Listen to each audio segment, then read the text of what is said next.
Epiphany. Epiphany. Did you have an epiphany? A light bulb go off?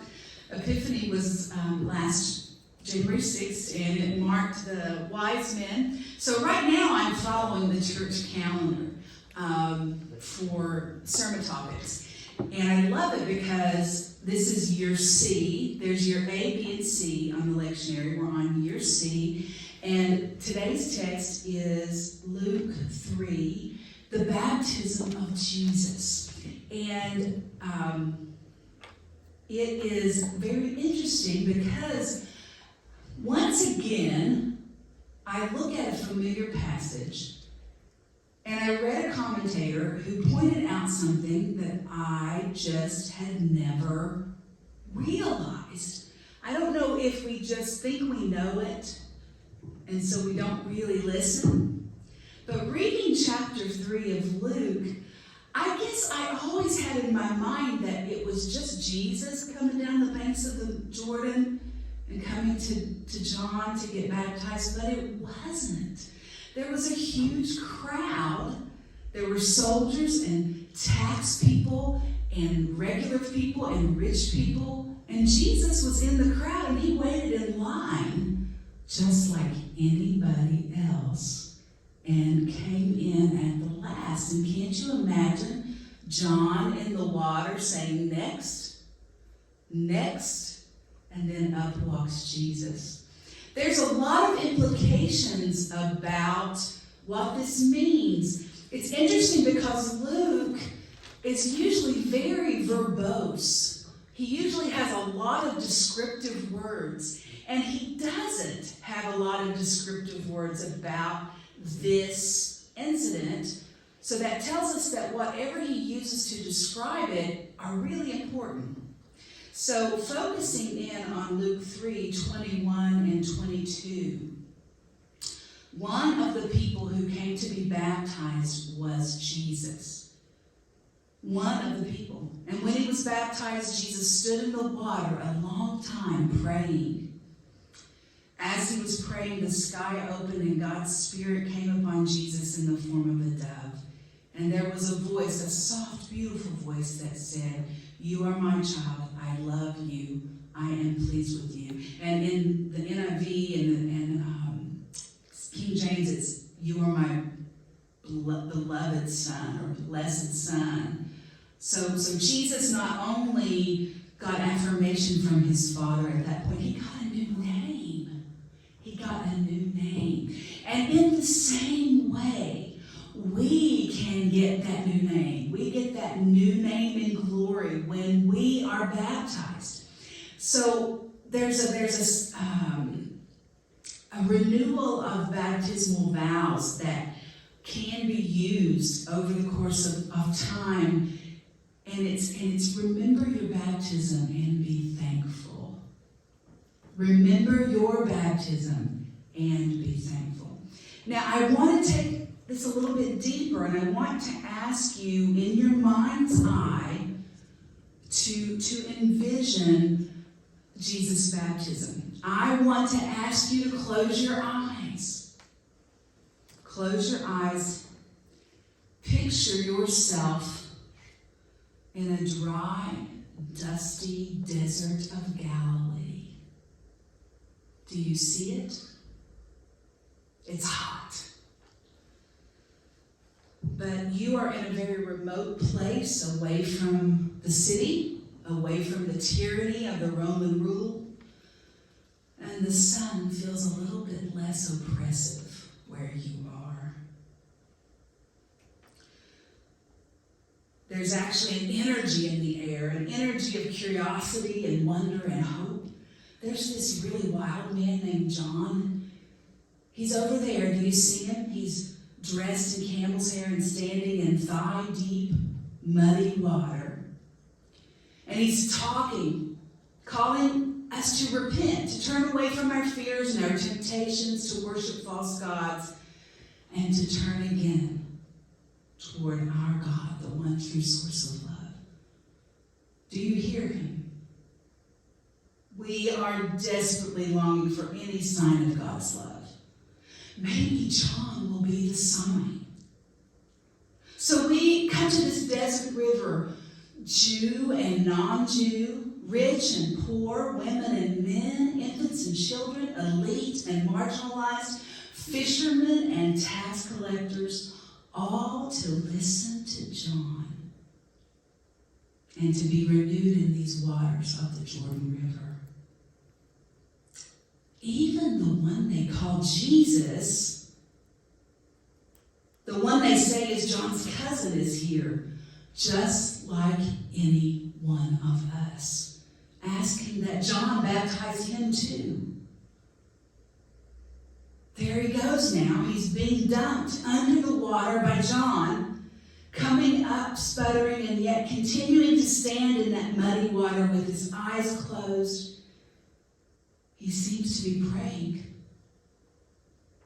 Now he's looking up into the heavens as though he can see the very face of God. Do you see Jesus doing that? It looks like he's hearing something. He's smiling. What a curious sight to behold. Stranger still, did you just feel like I did the brush of a dove's wing on your shoulder? Do you feel like this holy moment was meant for you too? I invite you to open your eyes.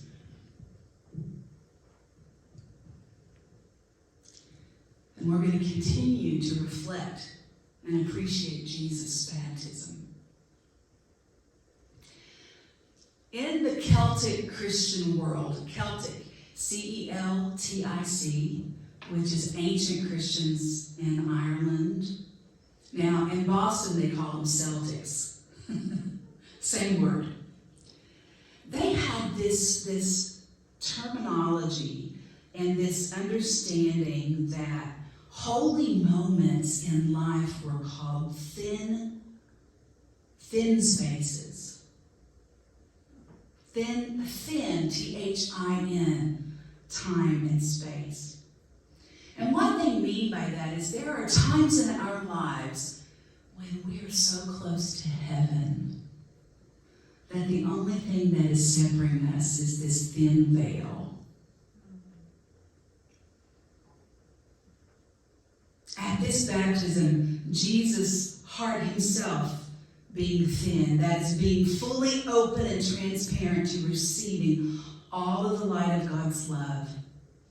In this thin time and place, we can picture Jesus allowing himself to be completely drenched in the water of God's love, with every cell of his being saturated with this moment. You are my beloved child, I love you. With you, I am well pleased. I imagine that in that moment, Jesus must have realized beyond any measure of doubt the immensity of God's love, not only for himself, but for all of creation. And knowing what Jesus would be facing, this was the beginning of his ministry. He was 30 years old. Jesus, I think, probably needed to have that undeniable experience of that thin space where he was washed with the love of his Father. What about you? Have you ever had a time where you could describe it as being a thin place? It can happen in a lot of different ways. It can be during a worship service where you know that you are in a holy moment. Sometimes when I'm driving and I have praise music on and I'm singing to the top of my lungs, those can be a thin moment. Now, people that are looking in the car are wondering what I'm doing. There are thin moments. Think about that for you. I think back to some church camp moments that were thin, that were so close to heaven that I didn't want to leave. Thin moments where you're sure that the Spirit of God is there and you're almost afraid to speak. It can be different for every person, but they happen. They happen, and when they happen, we feel like we're drenched with the love of God. And I would imagine that at your baptism, you might have felt the Lord saying, "You are my beloved, in whom I'm well pleased." That thin moment. It can happen.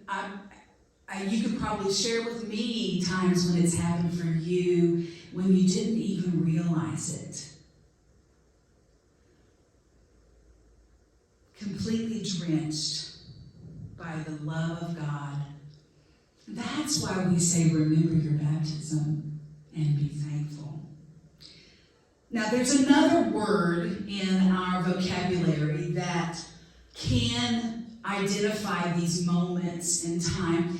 And it's not a word that I use as much, but it's the word crucible, C-R-U-C-I-B-L-E. Now, oftentimes we refer to a crucible event as something that wasn't easy, a severe test or a trial. But another definition is an experience that has a profound influence on our lives. Now, crucible events can be severely testing or hard, but they can also be just life-changing moments. Birth of a child is a crucible event. When you stand up and proclaim your love commitment at a marriage ceremony can be a crucible event. There are other crucible events. There are things that define us. This is not a one-event thing, but it was definitely crucible for me, and I didn't realize it at the time, but the house I grew up in, we had a back porch with a swing.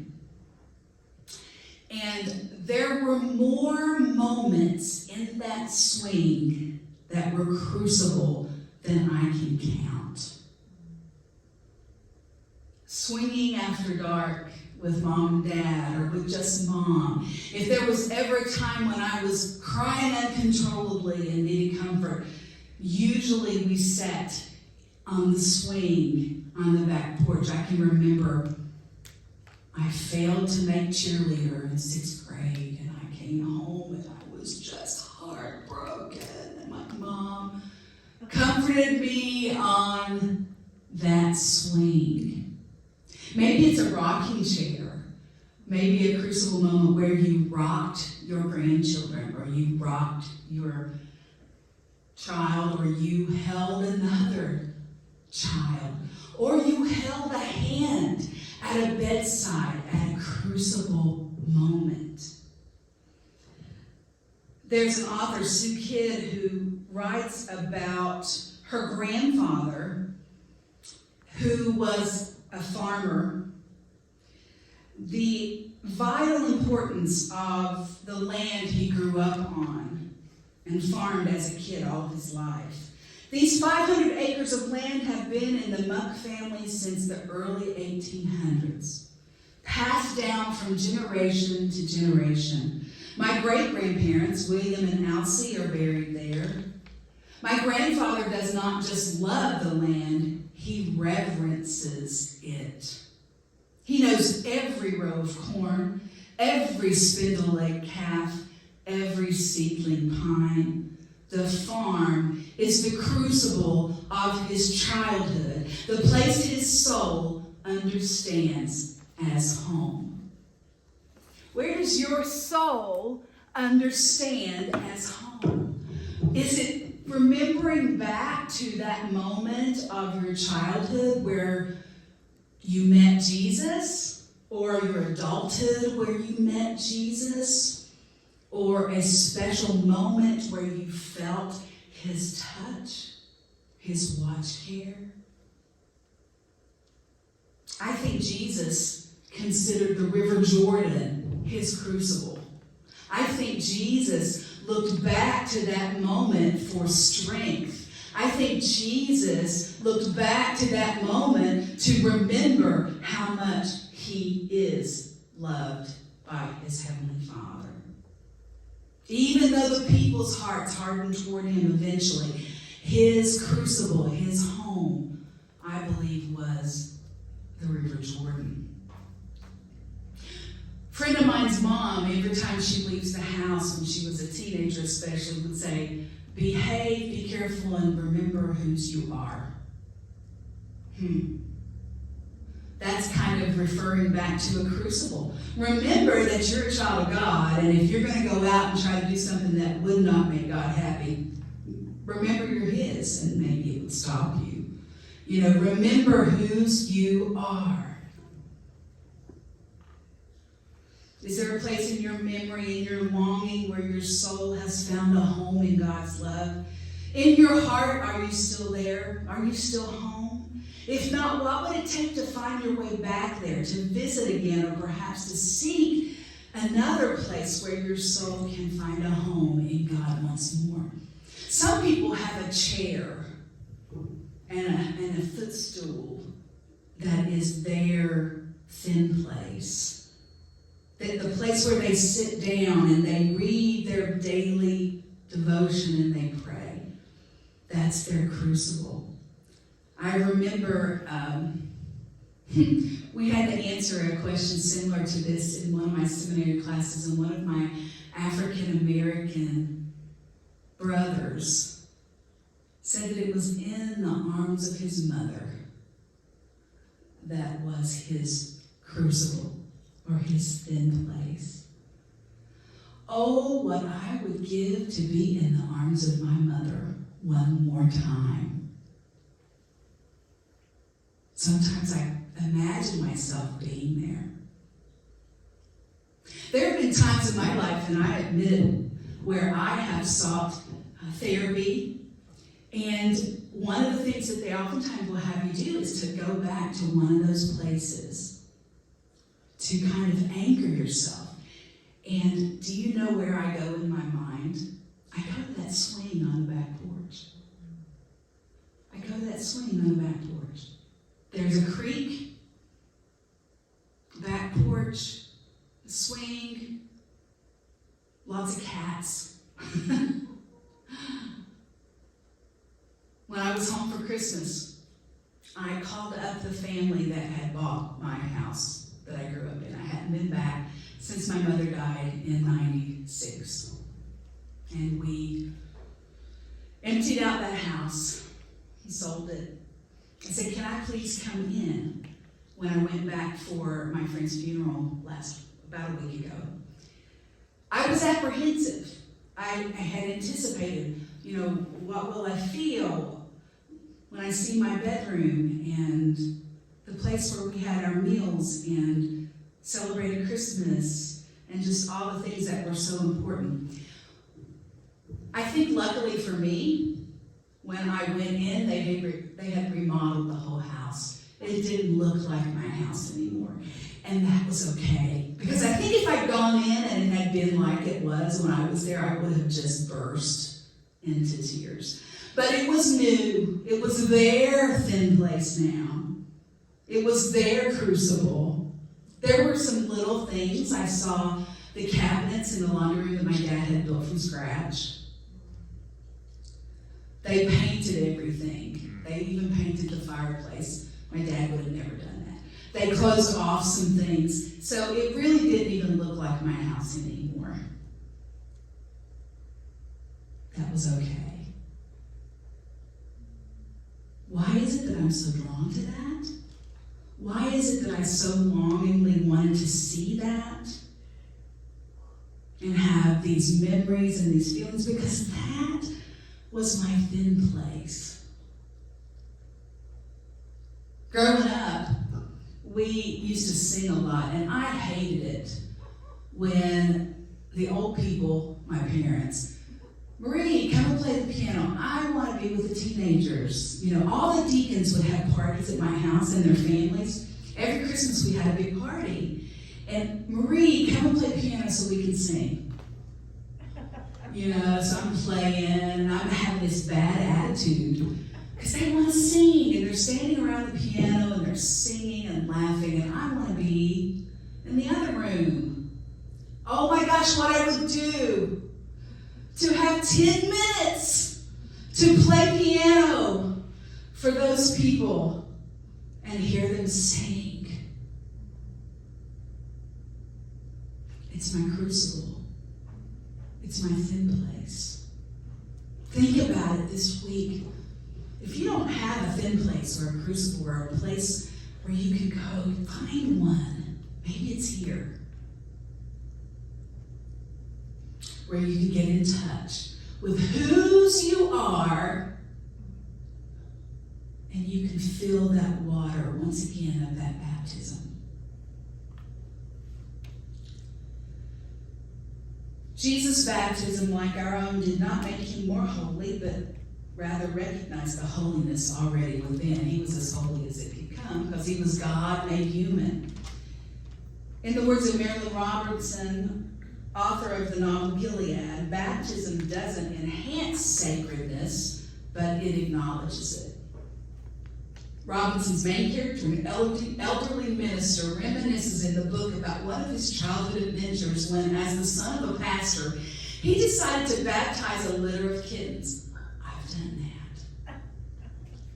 He actually didn't get too far with the baptism because the mama cat decided rather quickly that she didn't particularly like this attention her babies were getting. Furthermore, the child received a stern talking to from his pastor father who believed the boy was disrespecting the sacramental nature of baptism. But in looking back on that day, what the now elderly minister most remembers is the feel of those little warm kittens and the experience of learning the difference between simply petting a kitten and lovingly touching its warm little brow with the pure intention of blessing it. Baptism recognizes and blesses the holiness within us. God's love has already sanctified us when we get to those waters because of Jesus' death on Calvary. Remember our baptism and be thankful. I tried to baptize Tinkerbell when I was 5. My cousin Cheryl and I, Tinkerbell did not want to be baptized, but I had a little sand bucket and I filled it with water and I dumped her. And my mother caught us, saved the cat, and expressed that the cat did not need to be baptized. But that was already having a thought. I mean, what is a 5-year-old thinking at that point if they're mimicking what they see in their church family? It speaks a lot. It speaks a lot about what the child is impressed with, what means something. And up to that point, I had never seen a baptism in an actual baptistry. They'd all been done in the creek. So that is a crucible for me. Last story, Fred Craddock, bless his heart, incredible Disciples of Christ minister who's gone to be with the Lord. Incredible storyteller, tells a story about a little Elizabeth that was born in a tiny hospital in his rural community. After offering congratulations to Elizabeth's parents, the chaplain tried to strike up a conversation with the young father, who was a man of few words. As he and the chaplain stood silently before the nursery window watching this beautiful little girl squirm and scream in her crib, trying to make conversation, the chaplain thought he could reassure the first-time dad that his baby daughter's crying was completely normal. She's not sick, you know. It's good for her to cry. It's clearing out her lungs. The dad looked oddly at the chaplain and responded, I know she's not sick. She's crying because she's just mad. Kind of taken aback and curious what the dad meant, the chaplain asked him why he thought she was mad. Well, wouldn't you be mad? 1 minute you're with God in heaven and the next minute you're in Georgia. Now really surprised at this unexpected response, the chaplain tentatively asked, so you believe she was with God before she came here? Of course. The chaplain pressed on. Do you think she will always remember she came from God? Well, said the young dad, that's up to her mother and me and to our church. We've got to see to it that she remembers. That's what we're about here. Reminding one another who we belong to, from whom we came, to whom we'll return, and who continually showers our days, saturating us with life-giving love. In the words of Martin Luther, a true Christian life is nothing else than a daily baptism, once begun and ever to be continued. As we continue on our journey this season of Epiphany, may we return again and again to the life-giving waters of baptism, remembering the story of Jesus' baptism. Remember the story of our own blessing in baptism and helping one another to receive God's word of love. You are my beloved child. With you I am well pleased. Will you pray with me? We are your beloved children.